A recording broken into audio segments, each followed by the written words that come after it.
we are scrolling ourselves to spiritual death, in large part because it is this idol that now takes all of our attention, all of our passion, all of our heart's desires now are channeled in this little black kind of mirror device that is not good for us.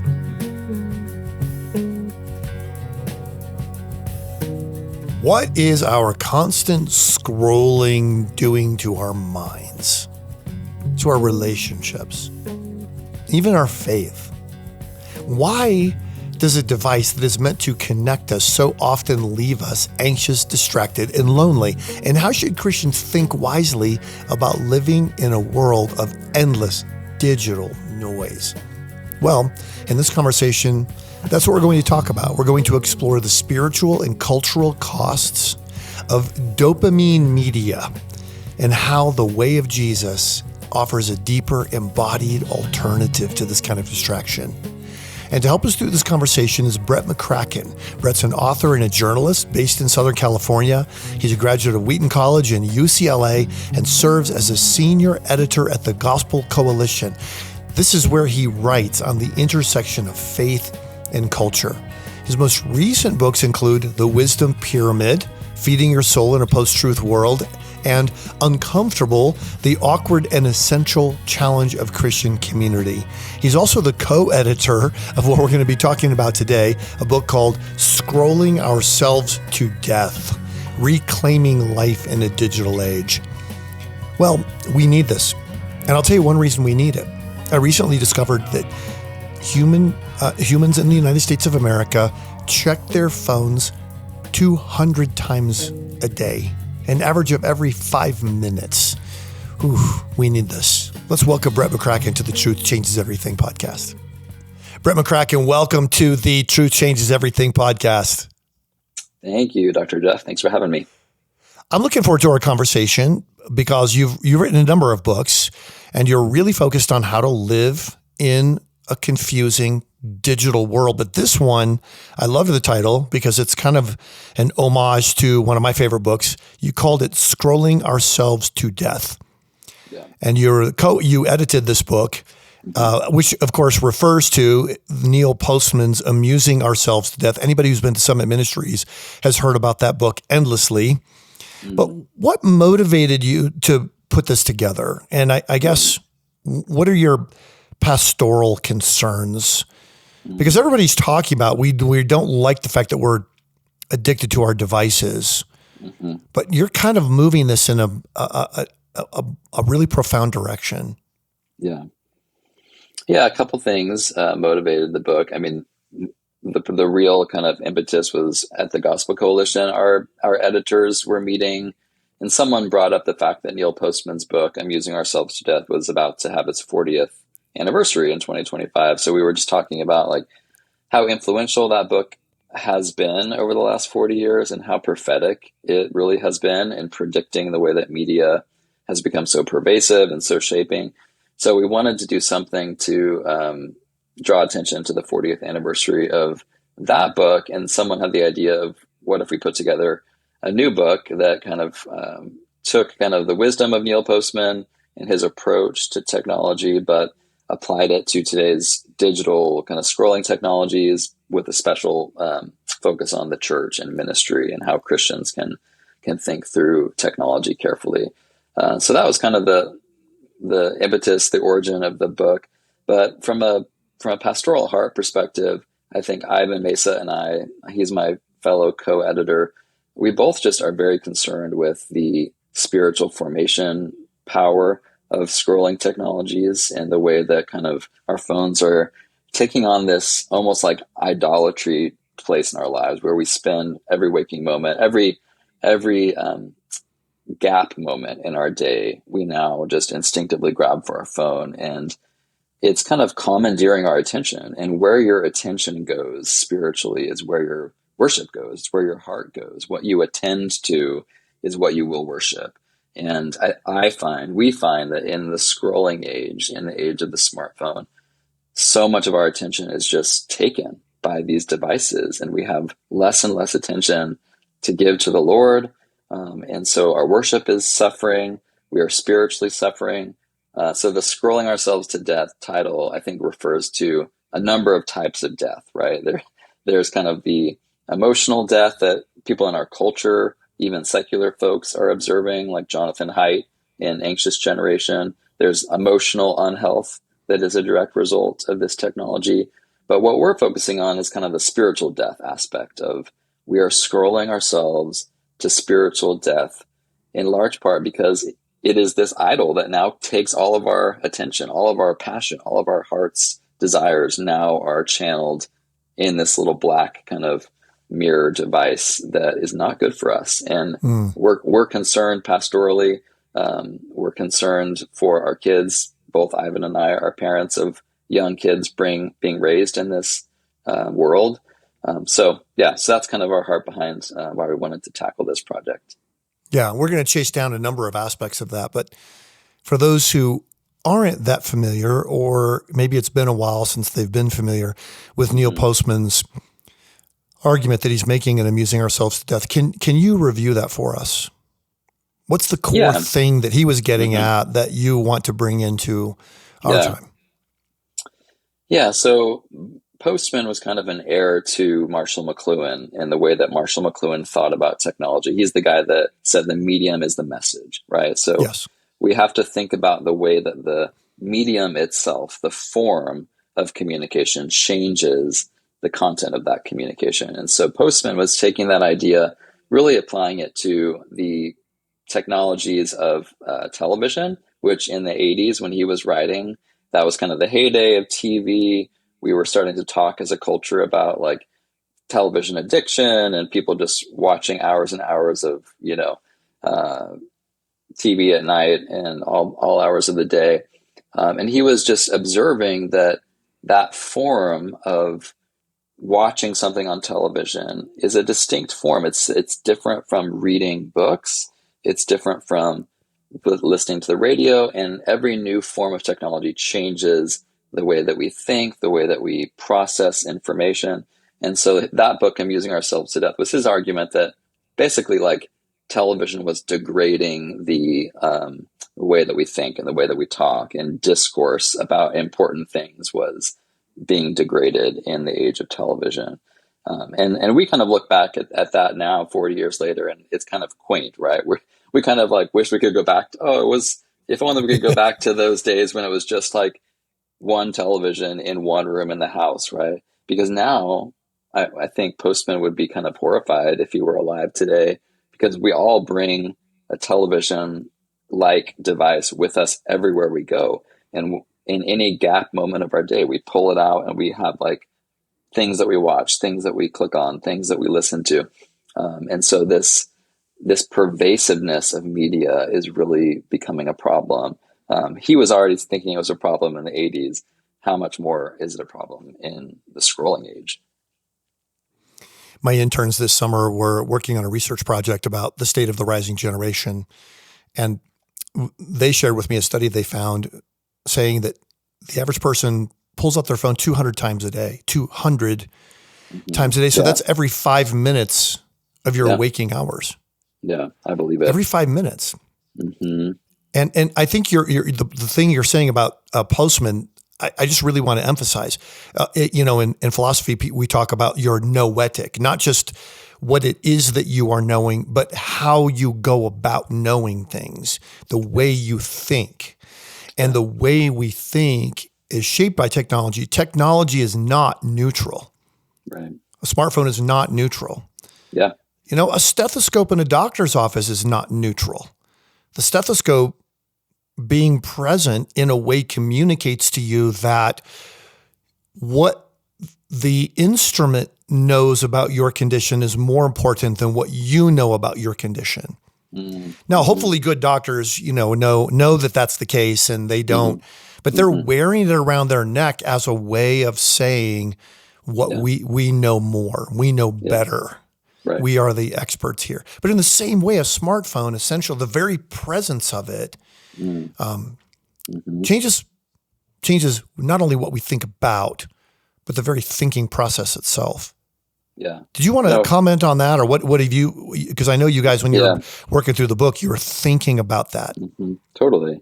Yeah, I mean, there's so much to say about that, but like one thing that I've been thinking about a lot is just the ubiquity of the smartphone as a device to fill every gap moment in our lives. Like what one result of that is we have less and less kind of open space in our day to just sit and think, right? So that's one way that our thinking is kind of suffering in the digital age because brain scientists, cognitive scientists will tell you that there's something called the default mode network of when your brain is not doing anything else. Um, it's kind of the daydreaming mode of cognitive capacity when you're just kind of sitting still, not doing any tasks, not there's no inputs, and that's actually a super important cognitive capacity, the default mode network.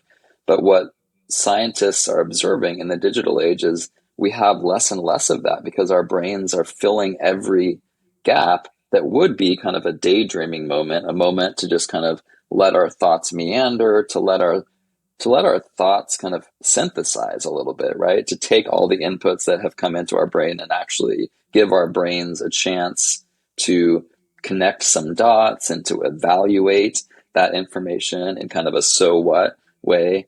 We don't have Yeah. that time. We don't have that time anymore because what we do when we have 5 minutes of free time, we just grab for our phone and we scroll through our social media feeds. We watch another thing on YouTube. We listen to another 5 minutes of a podcast.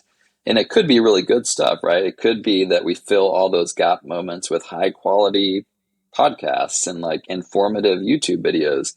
But it's still a bad thing if we're filling our lives with content to the extent that we have no open space cognitively left to actually like do that synthesis work and that kind of mind wandering, daydreaming work, which is so important. So that's just one practical way that actually like science is showing our brains are really struggling in the digital age. Yeah. So here's how I'm reflecting on this because I like to be efficient. I like to use my time well. Yeah.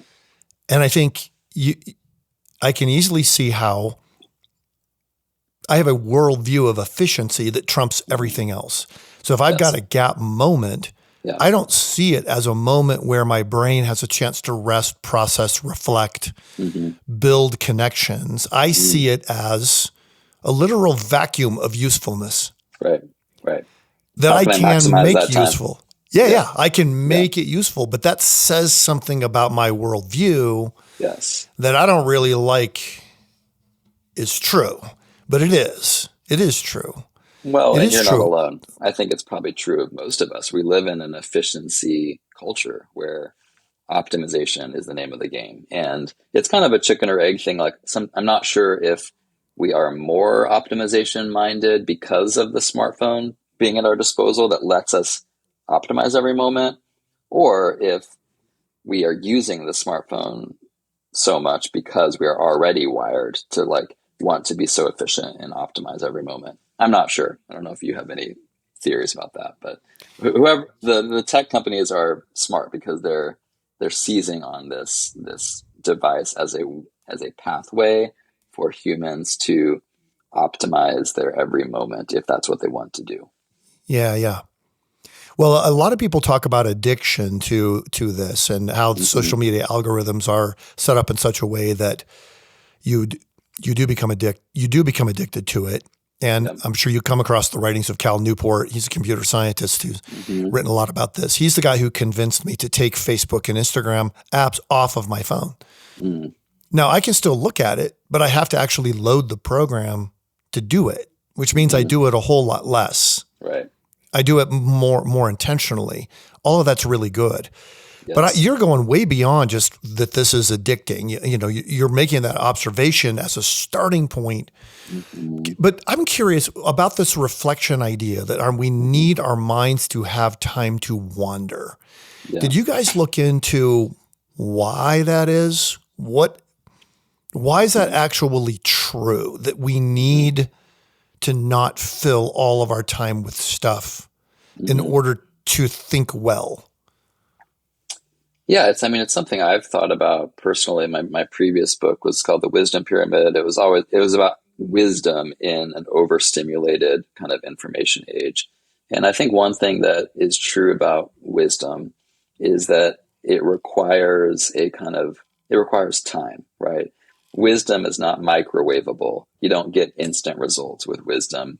It requires time. And so it's taking the inputs of books that you've read, things that have happened in your life, experiences, and having the time for it to kind of percolate and kind of to synthesize, and for you to kind of take it a layer deeper than the surface so that it becomes something that is wisdom, not just information, right? Wisdom and Mm-hmm. information are different things. We're drowning in a sea of information in the digital age, but because we don't have time, that ingredient is lacking. We never go beyond information. Our brains are just overwhelmed with disconnected, fragmented information, but we haven't given our brains that time that is necessary to synthesize it, to connect dots. And again, the cognitive scientists are raising alarm bells about this because the way that our brains are created, they need that time. And so, interestingly, I'm researching sleep right now for my next book. And one of the kind of scientific consensus ideas about what sleep does, why it's so important for us, is because it is that kind of long stretch of cognitive time for our brains to kind of take the chaos of information that has been inputted during the day and to file it in different ways and to sort it and to categorize it. So that is a super important thing for our brains, sleep Mm-hmm. and rest. But like the default mode network of waking life is also super important for the same reason, because especially in the digital age when our brains have never been bombarded with more information in human history. Like we are in a new phase of human civilizational history in terms of the sheer volume of information that our poor brains are confronted with on any given day. And so, if it was already important 100 years ago to have that kind of daydreaming mode of your brain just being still and at rest and kind of making connections, it's that much more important now because there's just so much more information for our brains to have to sort through. So, yeah, it's a huge issue. It's a huge kind of problem behind the other problems that we can talk about with digital life and phone addiction. This lack of time and space for us to think well and to become wise and to think critically. Nicholas Carr's book, The Shallows, is a good book that kind of goes Yes. through some of this brain science. And I remember him using this helpful image of like, you know, the healthier way to find information is to kind of excavate, to kind of probe deeper than the surface. But the internet conditions us to do strip mining of information through Hmm. Google and now through AI. We go, we find the thing that we want to find, but we don't go through process. We don't go through that kind of deep excavation work. And so therefore we don't discover other things in the process of looking for that thing. We only get the thing we're looking for, and then we move on to the next thing. And again, we're removing the essential ingredient of time and process, which cognitively is so important for us to be good thinkers. That's a really cool observation. And it reminds me of in graduate school, I was working on my doctorate at the time, at the advent of the internet. Mm, And in fact, I was in a theory building class, which is something that you do in the doctoral program to, what is a theory? How do you develop a theory? It's an essential part of getting ready for your dissertation. But we mm, decided as a class to develop a theory of the impact of the internet. mm. And man, were we ever wrong? Our theory was you look back at it now, like that was terrible because Oh, all funny. of the sources we were looking at all said, oh, the internet's going to be great because it's going to gather all the world's information into one place and ignorance will be wiped out. Yeah. We're more Yeah. ignorant now than we've ever been Yes. because we haven't understood, we don't know the difference between data and Hmm. information, first of all. Hmm. And we don't understand how information needs to be formed to lead to knowledge and how that Yes. knowledge can actually lead to wisdom. Yeah. And if we don't grasp that, then we end up being really poor thinkers, and our soul development, I think, suffers. I don't know if you've seen John Eldredge's new book, Know Jesus Really, Hmm. but he says, and he just goes straight at the reader, you have become a disciple of the internet. Yeah. He said, and the founders of our faith would be horrified because they knew that immediate answers were never good for your soul.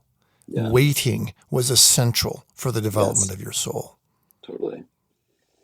Yeah. Yeah. I mean, the waiting thing is a huge part of the spiritual malformation that is happening in the digital age. We're becoming so used to instant everything, right? Amazon next day shipping, instant answers through Google, and now AI, instant connection. Like, but life doesn't work that way, and so much in real relationships, for example, takes time, right? You have to kind of do the work to cultivate a strong, robust relationship. And you have people coming into churches, and this is where I think it gets the rubber meets the road for pastors and church leaders in the digital age. They're facing this challenging situation where people who have been conditioned by the instant everything, kind of at your convenience, as you like it, the world Mm-hmm. revolves around you. That's how people have been formed in the digital age, in the smartphone age. They come into a church now kind of expecting spiritual growth to happen that way, for it to be a lot Mm-hmm. faster than it actually is. They're expecting everything in the church to kind of fit them in their convenience and their preferences in the way that everything else in their life operates online and on their phones. And that creates problems, right? Because spiritual formation, as Eugene Peterson said, is a long obedience in the same direction. It's not this microwavable instant results thing. And Christian community, the great thing about Christian community is it isn't just about everything catering to you. It isn't about you and your comfort and convenience being privileged at every moment. It's about everyone kind of bearing with one another, kind of serving one another, having necessary friction, right? Iron sharpening iron, not just being an algorithm that it tells you what you want to hear, but being truth tellers that tell each other what we need to hear for the sake of growth. So I think there's a lot of ways that biblical spiritual formation, biblical church life is just radically different, like almost like 180 degrees different than the way that the smartphone is forming us. Mm-hmm. And we could talk more about that, but I think that's just why this is such a big issue for church leaders and pastors to get their heads wrapped around. That's why we wrote this book, Scrolling Ourselves to Death, because we have to not be naive to think that, oh, like digital life is not that different, from what we do at church. And there's a way that we can Yes. there's a way that we can meet people where they're at and kind of do things the way they do things on their phone, and it'll be fine. I don't think so. I think we need to kind of recognize these are radically different things. Let's own that. Let's lean into that and trust that people are going to be hungry for that difference, right? And I think that that is going to be true as the rising generation. And you work with young people, so I'd love to hear your thoughts on this. But my sense is Gen Z, Gen Alpha are kind of weary of the scrolling ourselves to death. They feel it. They feel that they're not flourishing in this environment, and they're kind of hungry for a radical alternative. And I think Christian life, and especially in church community, offers that radical difference, a different way to live. And it's gonna be challenging because it is so different. It's not what people are used to on scrolling on their phones, but I think there's going to be more and more hunger for that as we get deeper into the digital age. I agree with you, Brett. I see that hunger with the students we work with at Summit Ministries. We develop a few things. Like we actually talk with them. Dr. Kathy Hmm. Cook, who's an educational psychologist, talks with them about their reliance on technology. But she does it in a way that's sort of like international diplomacy, giving them a way to back away from it without losing face, Mm. where they arrive at Hmm. the conclusion that they need to Right, back away from it. right. And we also do things like asking them to not bring their phone into the classroom when they're in lectures or in discussions. And they leave them. I wish I should have taken a picture of this 2 weeks ago, because they figured out we got a ledge. This antique hotel, always has the sort of the wainscoting up to a certain level, and there's a ledge. There were like 150 phones lined up on this ledge Wow. outside the classroom, but they were in the classroom engaged without thinking what's going on my phone right now. Yeah. And I think for a lot of them, they felt that it was a really powerful it's freeing breakthrough. Yeah. Absolutely. I'm all for schools doing that, kind of leave your phone in a lockbox during school. Yeah. And I think if schools are doing it, which more and more schools are, I think churches should be experimenting with that too. It's something I've been saying as I've been doing podcasts and talking to a lot of people about scrolling ourselves to death. People ask me like what practical steps can churches take to help address this? And one thing that I say is, why not experiment with phone-free worship services where it's not like a requirement, it's not like a legalistic thing where you won't let someone in church if they have their phone, but it's more of a like invitation, like, hey, like make the case. Like we think church on Sunday morning for a few hours should be a haven of presence where you can be fully present with God, your creator, fully present with your brothers and sisters in Christ around you without the distractions of your phone. And let's all just band together to like go without our phones for these few precious hours every week where we are gathered to be present in worship. Oh man. I think if pastors just experiment with giving people that invitation, you'd be surprised how many people will like jump on the chance to do that for the reasons you're mentioning. Like if there's a hunger, like there's a freedom that comes with like living moment, like even small moments, an hour or two of your week without your phone. Like it gives you a vision that you can live differently. You don't have to be tethered to this device 24/7. Yeah. I like this on so many levels. I think our pastor is actually going there. I think that's his plan, because 2 weeks ago he said, everybody, I want you to start. I don't want you to look up the passage on your phone. Yeah. I want you to go to Amazon. He said, here's the Bible we're all going to be using. Order one. Mm-hmm. Order one for yourself. Order, if you don't have it, order an extra one and bring it. And we're going to leave them here in church. Yeah.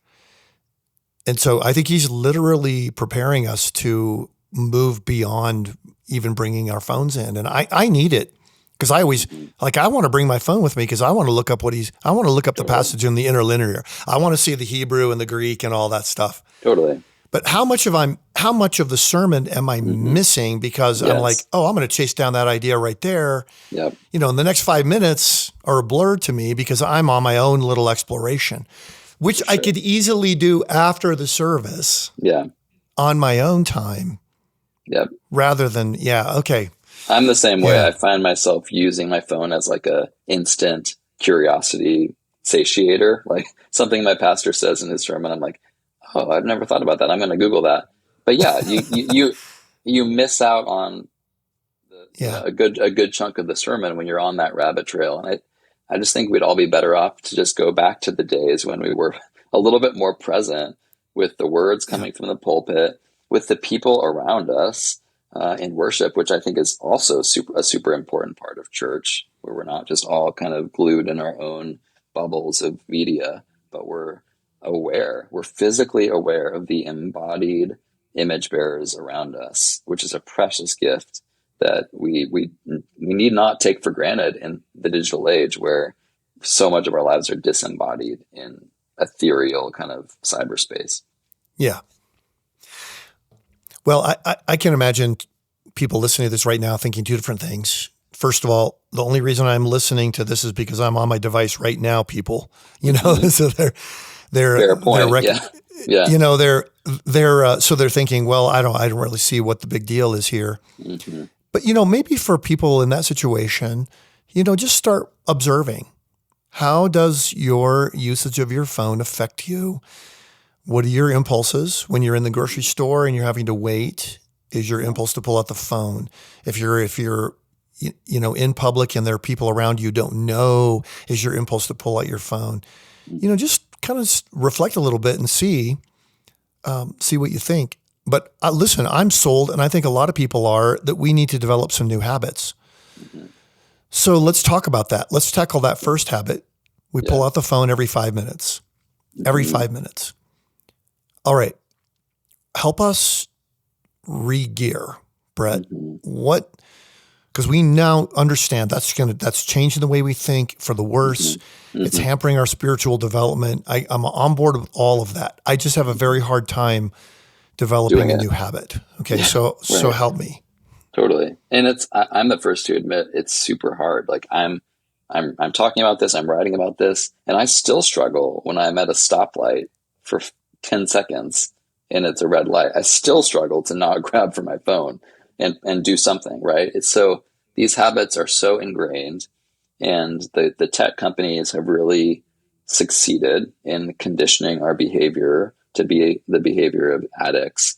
So I think the first step is just recognizing in those moments that what you're doing is not ideal. So just self-awareness is a crucial step. So for those listening, I would just encourage you, like the next time you're at a stoplight or waiting in line for something or sitting in a waiting room, in those kind of gap moments in your day when the impulse is very strong to just grab for your phone, just be a little bit more aware of that action and how it's not the best thing to just instantly kind of grab for your phone in those moments. And one thing I challenge people to do is just start practicing stillness. And instead of looking at your phone in those 5 minute gaps, like practice the art of letting your thoughts just sit still and meander and daydream and observe the people. When you're in a waiting room at an airport, we used to people watch, right? Like, do you remember that those days when you would actually just sit there and like observe the people around you? Like, Yeah. let's recover that. It's actually, people are fascinating. Like, the world God made is fascinating, and we are missing it because we spend all of our free time just gazing down at our devices. Another like practical habit that I have tried to institute in my own life is at least once or twice a week, go out on a walk or a run in your neighborhood or somewhere without your device, without any device. Just have like it's two birds with one stone, right? You're getting some exercise, which is good for you, but you're also having a little bit of that unmediated cognitive time, which is so Hmm. important. And I find that a lot of times when people exercise these days, when you go out on a walk or a run, you have your phone with you, you have your AirPods in, you're listening to a podcast, you're listening to an audiobook or music. Try doing it without any of that. Like, I think it's a good discipline to have some sort of like unmediated presence in God's world where you can actually like pay attention to the birds in the air and the trees God made and the weather and the other people that you come across in your path. So those are just a few ideas, like just kind of be more aware in those pause moments when you have that impulse to grab for your phone, and maybe practice not grabbing for your phone as much as you can, and then do like an unmediated phone free walk once or twice a Hmm. week or a run. Those are a few places to start. I'm going to try that with a run. Hmm. I always listen to music because it keeps my body from talking to me and telling me to stop running. Uh, but but yeah, that idea of, I have had those times where my earbuds, they Hmm. die, or the Yeah. batteries run out or whatever. And I always view it as an irritation. I should be viewing it as an invitation. Yes, for sure. The same is true of driving. I drive a lot in Southern California, as you do, because we're a driving culture and traffic is bad. So I spend a lot of time in my car. And I used to be very addicted to like always listening to something, music, podcasts. And I've tried to be better about sometimes I'm just going to drive in silence.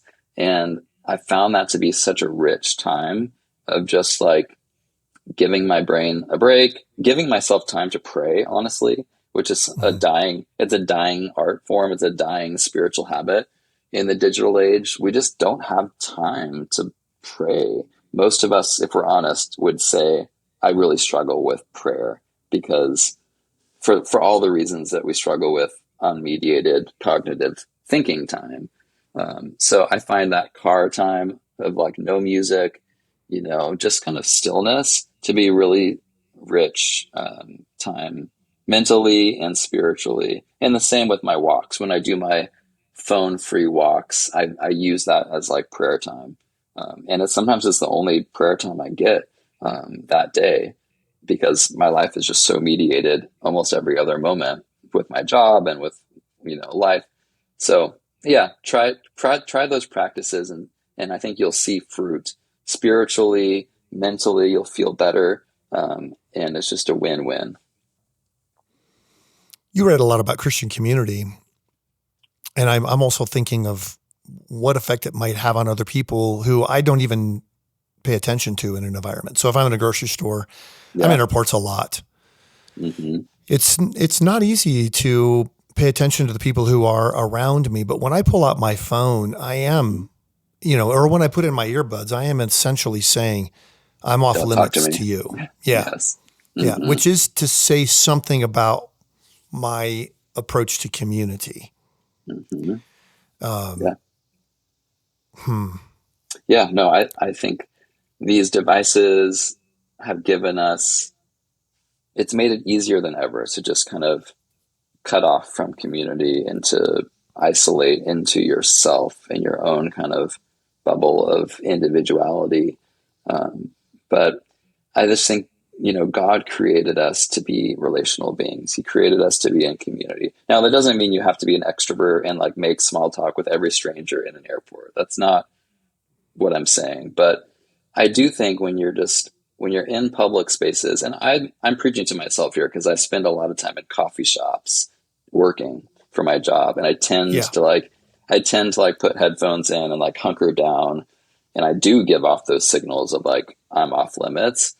But I go to the same coffee shop pretty much every day. And so I know people. I'm starting to like know other remote workers who also hang out at that coffee shop.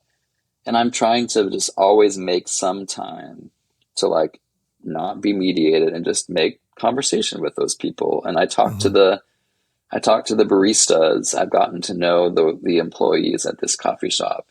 And I try not to be so efficiency driven that I don't have time for that I just got to like get my coffee and like start working. And I try not to be so digitally isolated that I just like get in my own bubble of media and that's the end of it. Like be interruptible, right? Like you never know what God can do through those serendipitous encounters with people in whether it's a coffee shop or church, is a great place for that. Like just being present at church, coming early to church so that you're there for like that coffee hour or whatever. Hmm. You never know what God is going to do. And but if we don't give him the chance, if we show up to church 5 minutes after it starts and then leave, the minute it ends, we don't give God the chance to kind of work through the people who are there, who he might want to kind of bless us with that day. And the same principle applies to every other aspect of our lives. If we go through life always looking down at our phones, we never look up, then we're never going to see people around us who God might want to. He might be bringing our way for a reason. He might be putting them in our path for a reason. You'll never see them if you're just Yeah. always looking down at your phone.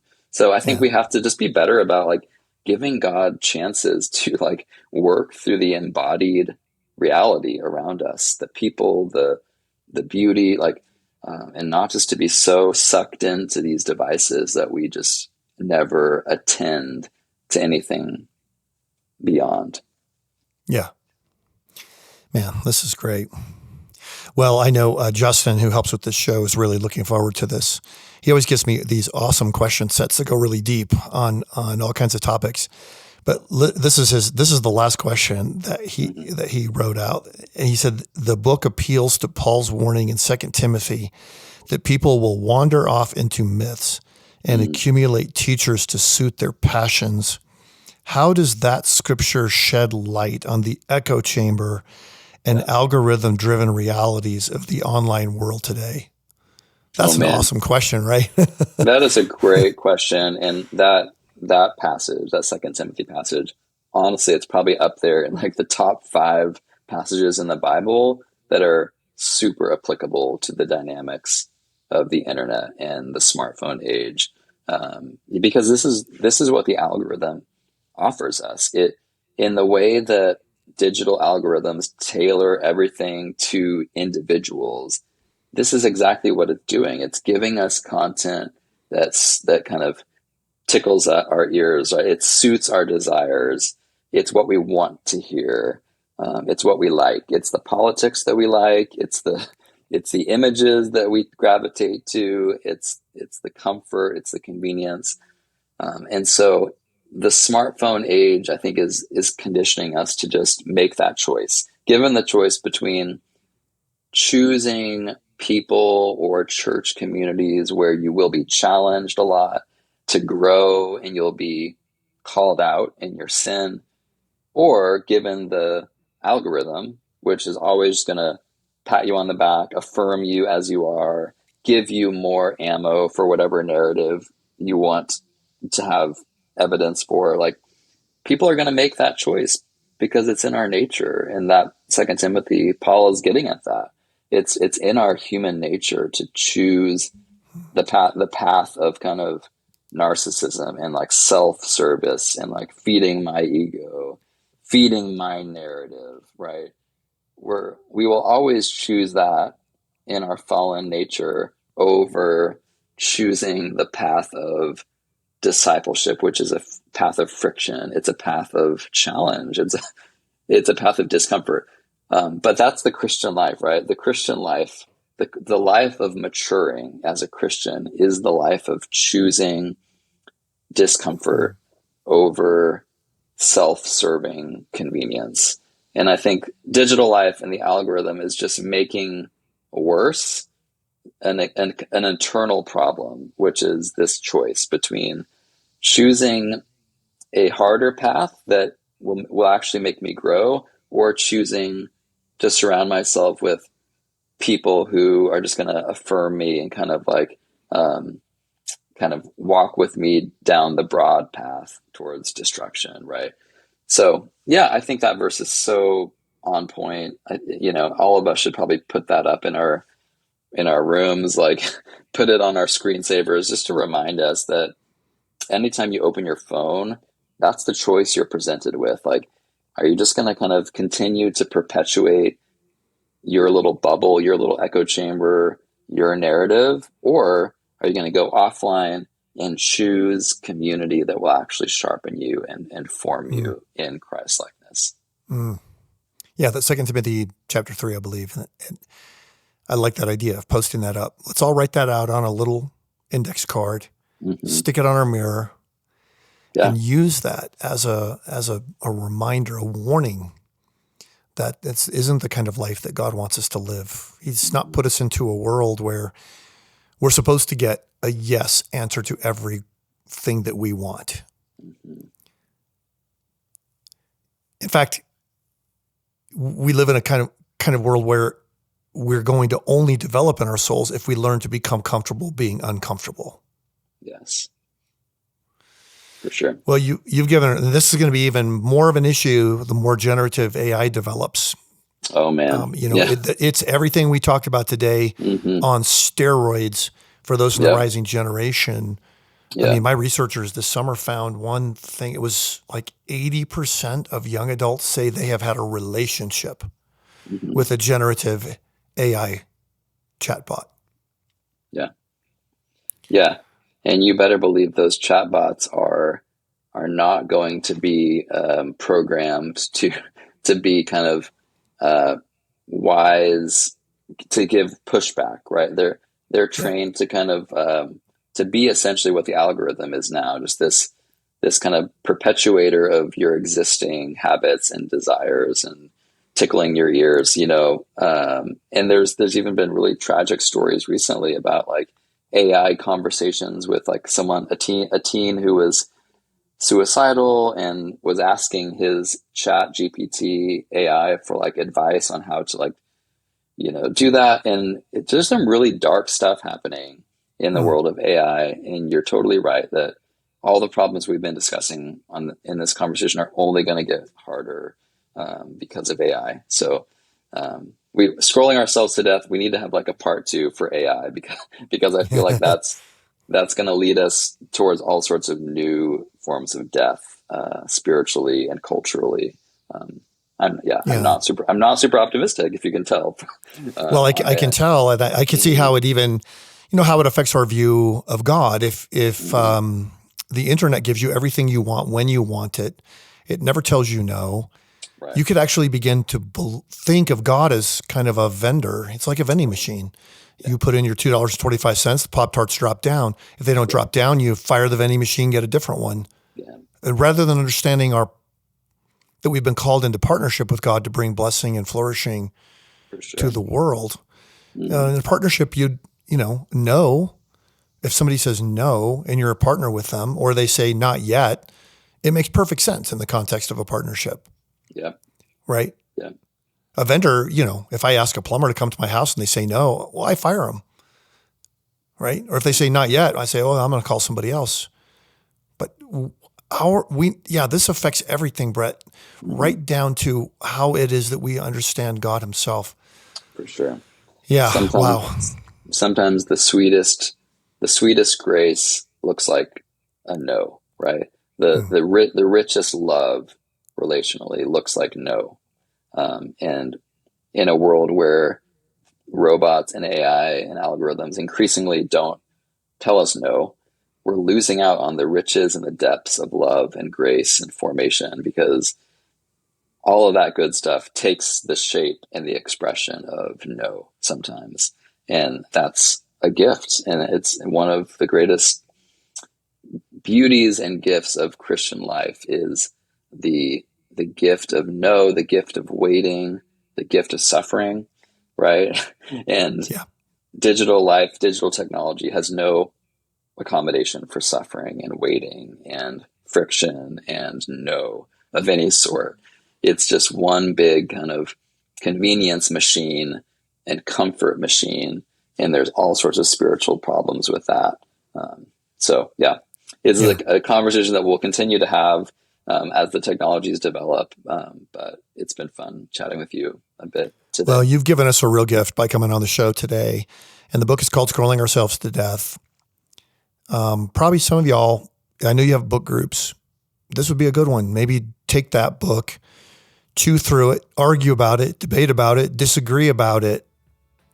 But whatever it is that we need to do, we need to be much more intentional about our own activities when it comes to our spiritual formation.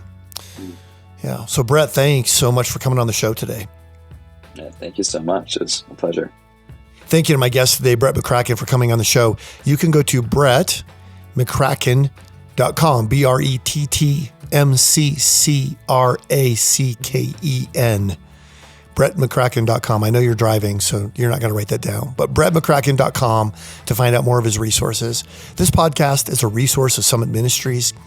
And if you're a parent who desires their child to grow up following Jesus and embracing God's truth, I'd love for you to check out the free resources that we have at summit.org/parents. We have podcasts, articles, live streams, and more. Thanks for listening. We'll see you next week.